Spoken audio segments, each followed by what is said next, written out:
Avisa aos navegantes. Em boa parte desta temporada, cruzaremos o país visitando só museus dedicados à literatura ou a personalidades ilustres. Apurem os sentidos e o GPS. Próxima parada, a fronteira onde o talento, a imaginação e a história se encontram.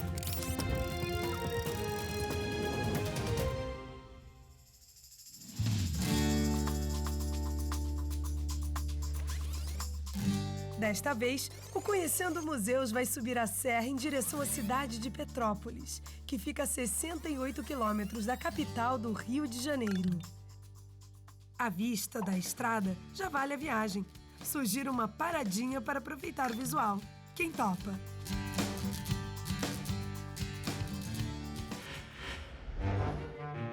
A sensação é a de estarmos sobrevoando a Mata Atlântica. Você reconhece ali a Cidade Maravilhosa? Demais! Parece que estamos olhando tudo de cima, de dentro de um avião.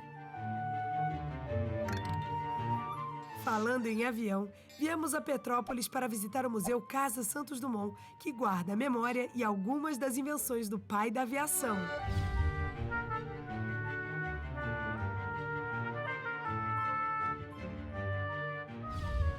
Desde que o mundo é mundo, o homem desejou voar. A ideia de alcançar os céus rendeu muitos momentos curiosos e de muita coragem.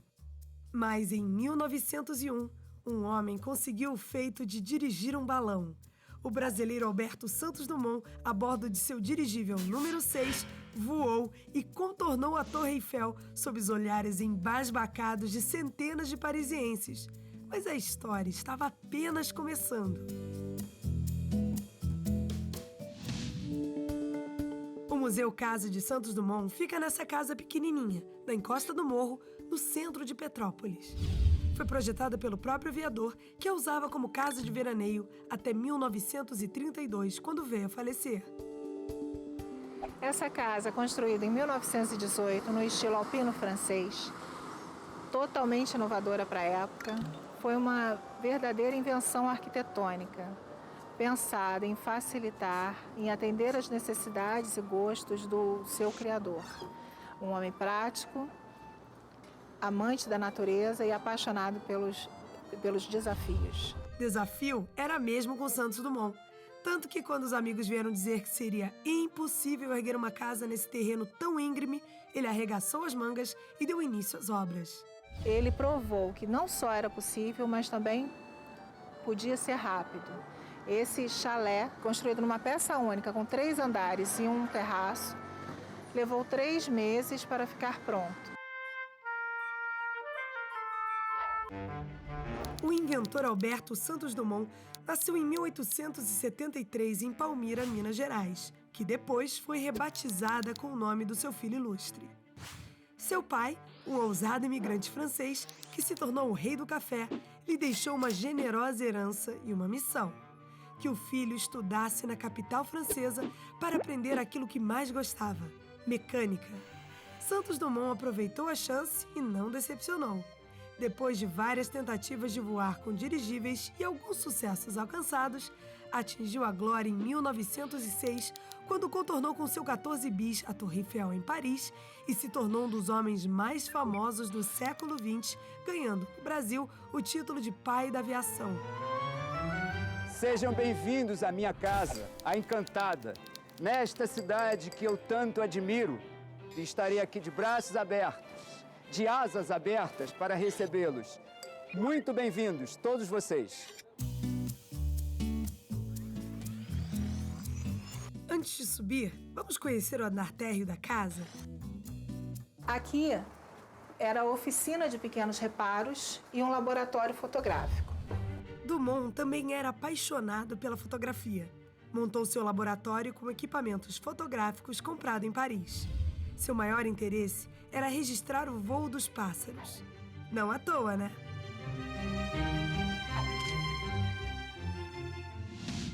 Aqui podemos ver o medidor de energia monofásico, é original, procedente da Companhia Sul-América de Eletricidade do Rio de Janeiro, que é mais uma prova que era um amante de tecnologia. Na época, poucas casas tinham energia elétrica, mas Santos Dumont sempre foi muito apaixonado por tecnologia.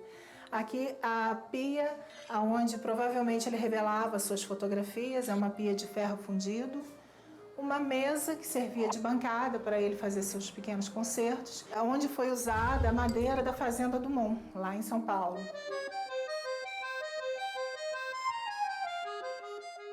E agora nós podemos conhecer, então, a parte superior da casa. Mas antes, quero que você atente para uma curiosidade típica do inventor. Para economizar espaço, já que o terreno era pequeno, Santos Dumont projetou escadas bem íngremes e estreitas, que não seriam nada práticas se ele não tivesse pensado numa ideia simples e eficaz. O recorte dos degraus, em forma de raquete, evita que se bata a canela ao subir. E observem que nessa escada é preciso começar com o pé direito, o que leva muita gente a pensar em superstição. Mas nesse caso, foi praticidade mesmo. O impulso inicial é facilitado pelo uso do corrimão.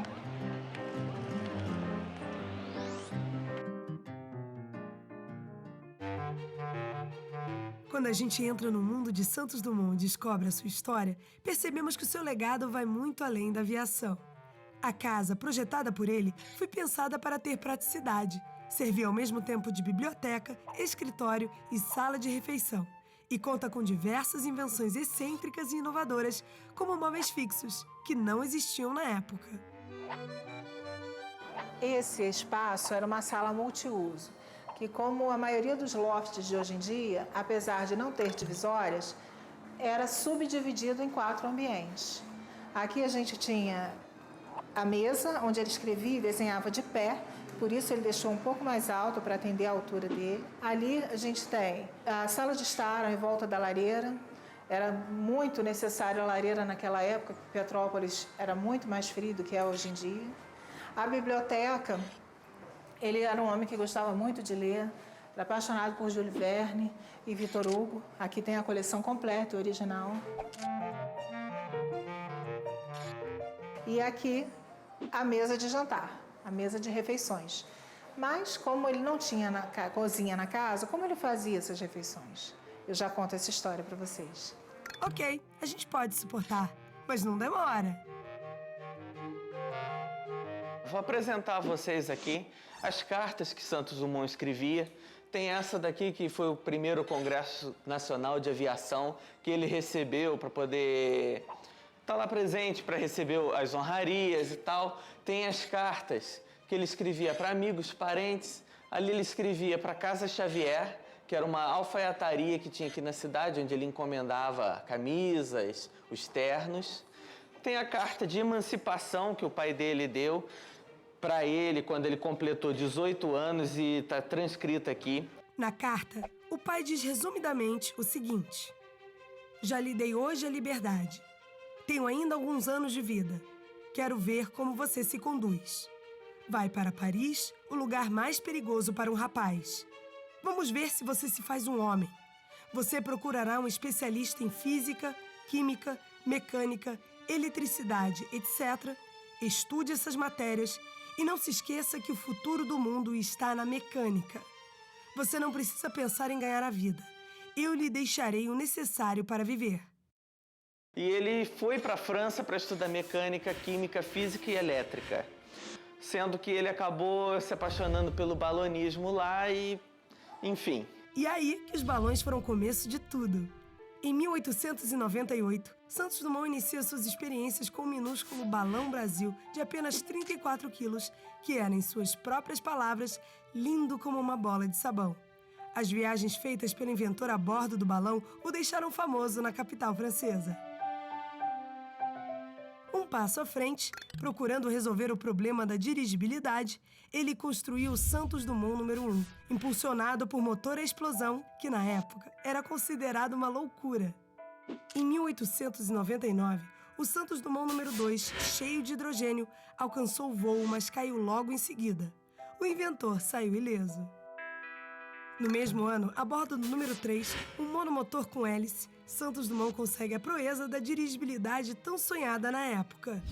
Era comum, então, vê-lo passear entre os telhados da capital francesa e até ancorar na porta da casa dos amigos que visitava. Mas ao mesmo tempo que causava admiração, seus acidentes contra alguns edifícios do centro provocavam resgates curiosos. Santos Dumont virou o maior sucesso nos céus da cidade. Seus voos eram estampados nas capas de jornais e revistas, mas os momentos mais brilhantes de sua carreira ainda estavam por vir. Essa carta aqui também é muito interessante. Ela foi escrita em março de 1932, porque o chefe de governo provisório, o presidente Getúlio Vargas, veio visitar Santos Dumont aqui. Ambos tinham grande admiração um pelo outro. E o Getúlio estava na cidade e resolveu vir visitar aquele que era um dos heróis nacionais. Só que ele não avisou que vinha. Então ele chegou aqui e deu de cara na porta. Santos Dumont ficou sabendo pelos vizinhos aqui de Petrópolis sobre isso, então mandou essa carta para Getúlio Vargas para pedir desculpas e dizer que numa outra oportunidade eles iriam se conhecer pessoalmente. O encontro nunca chegou a acontecer. A carta foi escrita em março de 1932 e Santos Dumont se suicidou em julho do mesmo ano.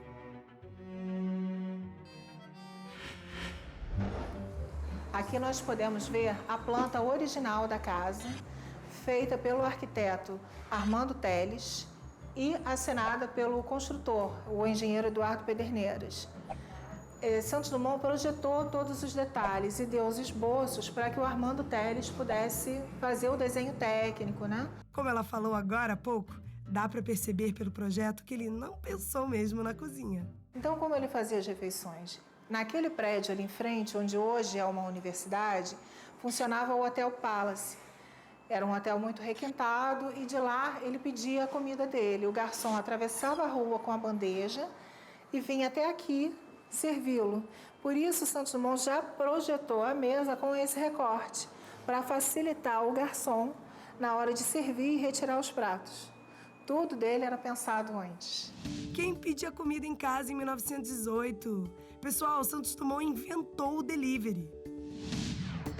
No próximo bloco, você vai conhecer outras invencionices do pai da aviação, como o chuveiro de água quente, o relógio masculino de pulso e, claro, o famoso voo do 14 bis que fez o brasileiro entrar para a história. Fica aí que a gente já volta.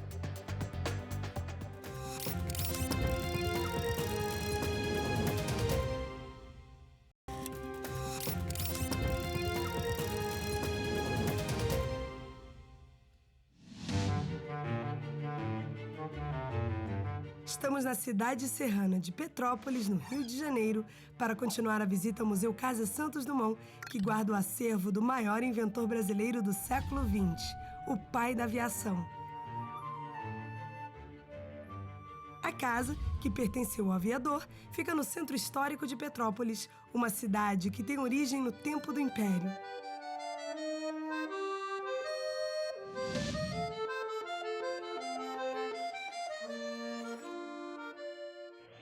A arquitetura é bem ousada para a época e revela a personalidade do seu dono. Sala, escritório e biblioteca, por exemplo, ocupam o mesmo espaço, sem divisórias. Hoje isso é muito comum, mas em 1918 não era, não. Essa luminária que vocês estão vendo não é a original da casa. A original da casa é essa aqui. Foi um presente da Princesa Isabel para Santos Dumont. Aqui vocês podem ver o curioso chapéu de Santos Dumont, uma marca registrada dele, que foi fruto de um quase acidente, um acaso. Ele estava voando no dirigível número 9 e o motor do dirigível começou a pegar fogo. Como ele não tinha outra opção, ele usou o chapéu para abafar as chamas. E o calor das chamas fez com que o chapéu se deformasse. Como ele botou de volta na cabeça, quando ele pousou, alguns jornalistas de plantão fotografaram ele com o chapéu assim, com as abas caídas. E aí, instantaneamente, virou moda. Tudo que ele usava, as pessoas gostavam de copiar, porque ele era uma verdadeira celebridade na época. E era um homem elegantíssimo.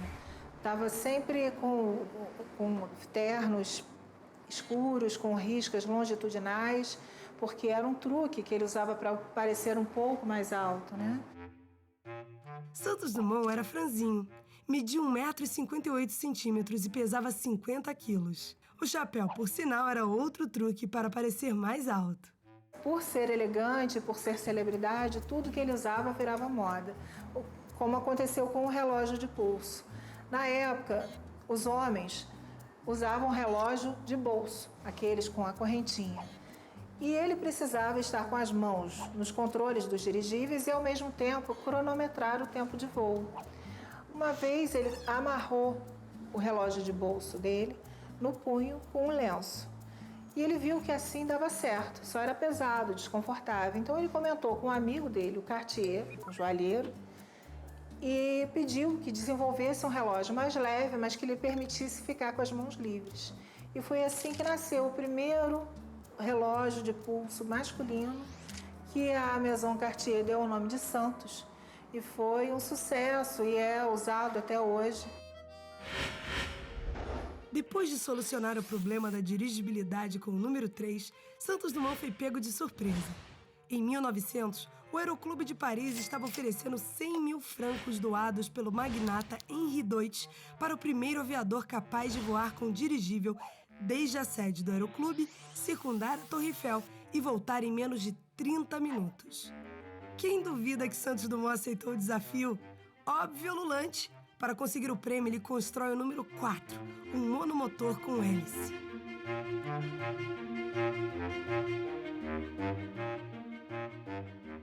Apesar de não alcançar o resultado esperado, Santos Dumont estava animado. Constrói então o número 5, mais aperfeiçoado, principalmente em relação ao motor. A prova é realizada, ele consegue contornar a Torre Eiffel como previsto, mas ultrapassa o limite de 30 minutos.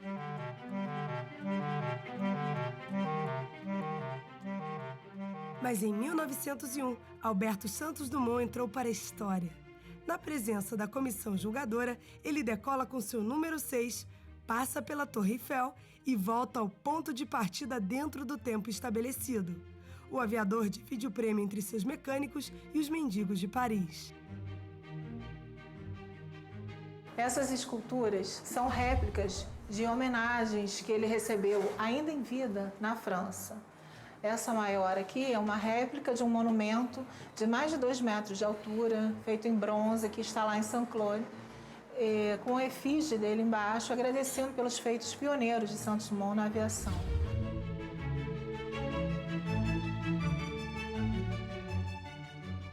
E eles também presentearam Santos Dumont com uma réplica desse monumento, um pouco menor, e se encontra enfeitando o túmulo de Santos Dumont lá no cemitério São João Batista, no Rio de Janeiro, onde ele foi enterrado. Santos Dumont se enforcou em 23 de julho de 1932, vítima de transtorno bipolar.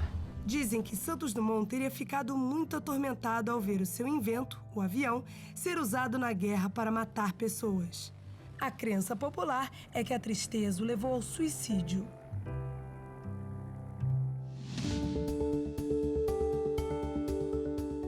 A casa tem invenções como móveis fixos, chuveiro quente e escada com degraus em forma de raquete. Tudo pensado para proporcionar praticidade. Foi aqui, nesta escrivaninha, que Santos Dumont escreveu seu livro. É o livro que eu vi, o que nós veremos. Ele conta como ele começou com a aviação, como ele começou voando com os balões, quando ele conheceu o Messier Lachambre lá na França. Depois a criação do dirigível, do 14 bis, do Demoiselle e de alguns outros inventos também nessa área. E o curioso do livro é que ele apresenta na primeira página uma carta transcrita do Correio Americano que foi endereçada a ele, agradecendo por ele ter criado o avião.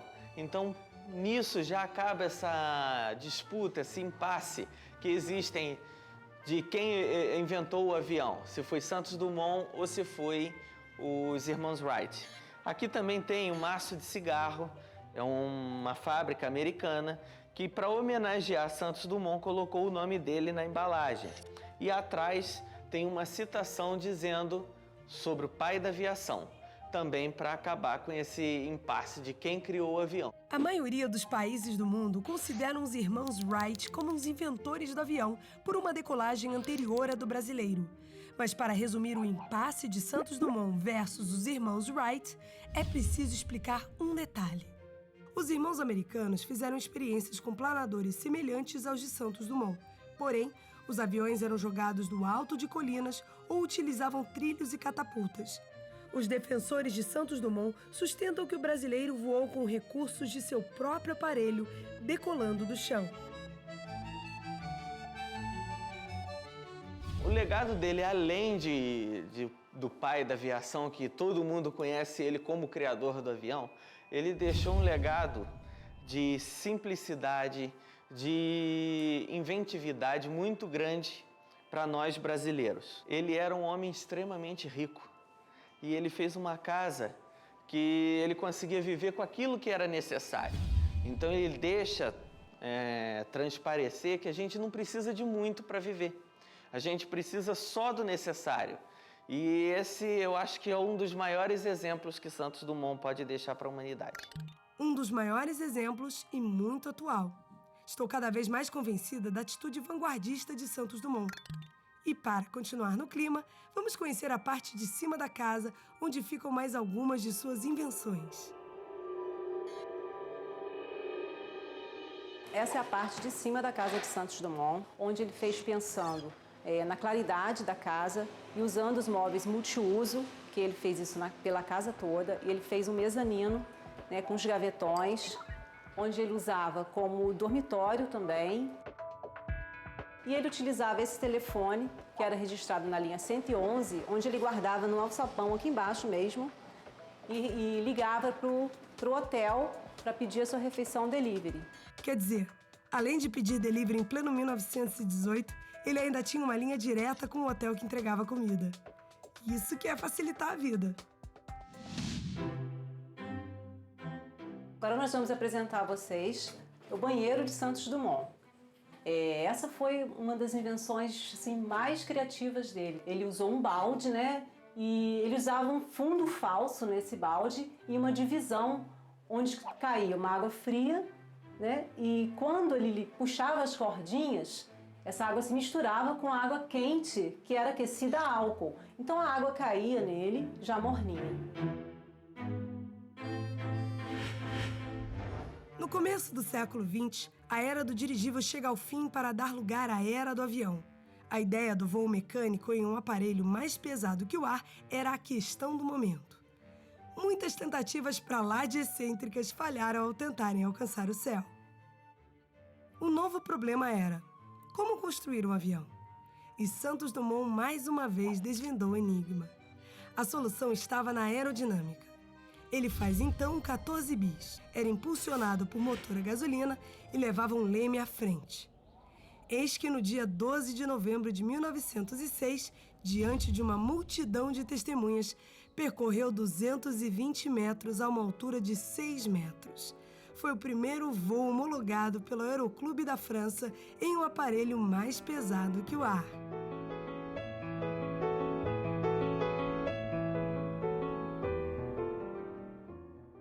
Nós temos aqui mais uma criação dele, que é uma escada-ponte, onde ele fez pensando no acesso para a parte dos fundos da casa, onde morava, na época, a governanta dele, Dona Eulália.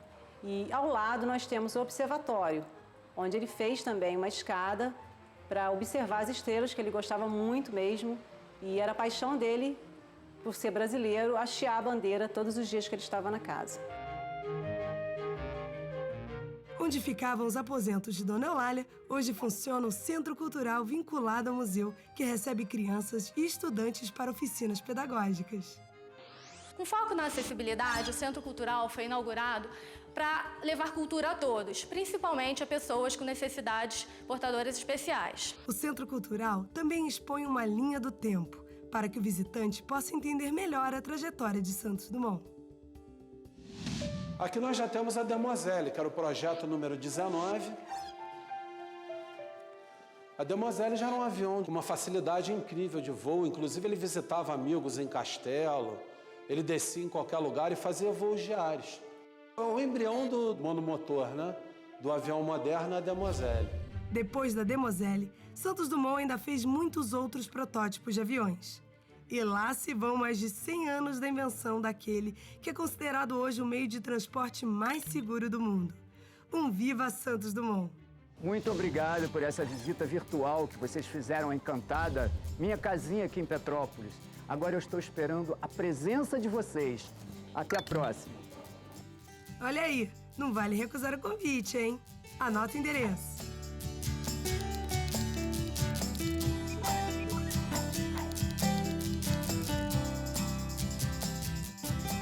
Tchau, pessoal. Até o próximo museu.